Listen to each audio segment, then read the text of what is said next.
Malinaw ang ating paninindigan. Ang kaligtasan ng mamayan ay palaging dapat unahin.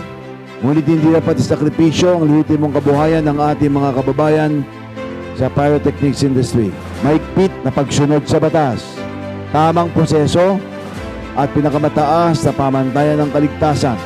Kaya naman muli nating binibigyan diin ang paputok at pailaw ay hindi ipinagbabawal kundi mahigpit na nire-regulate alinsunod sa Executive Order number 28 at Republic Act number 7183.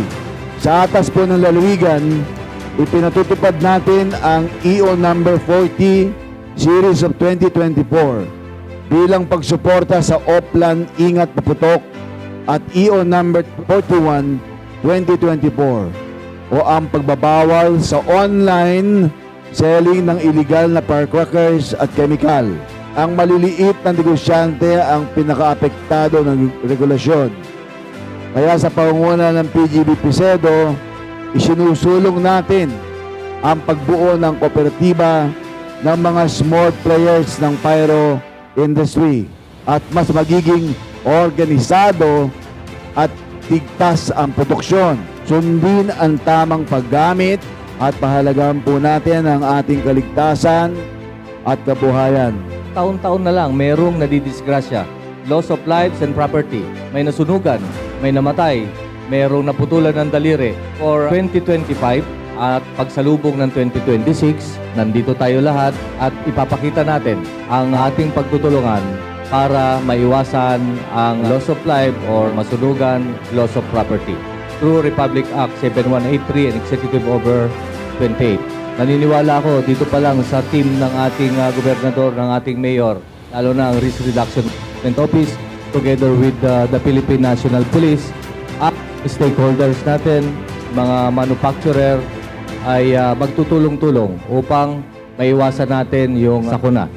Maraming salamat. Isa pong karangalan palagi na dito po ganapin ang ating inspection ng ating pyrotechnics industry and fireworks industry. Ito po ang source of livelihood ng aming mga kababayan na maging mapayapa at ligtas po ang pagdiriwang ng pagsalubong ng bagong taon. So, PNP Chief, Governor Daniel, maraming salamat po sa tuwinang pagdaraos ng ating inspection ng ating firework dito po sa aming bayan ng Bukawi. Actually, first time lang po namin mamili ng papunto. Baka po kasi mura po yung tinda. So, ngayong taon lang din po kami namili po.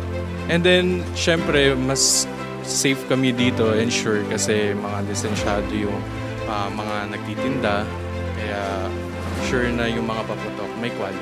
Dito po kami bumibili kasi mas mura po dito compare po dun sa mismong bayan namin. Taon-taon na rin po kami nabili dito. Dito na lang po kayo mamili, mas mura, mas safe din po yung mga binebenta nila. Tapos hindi pa sila nagbebenta ng illegal.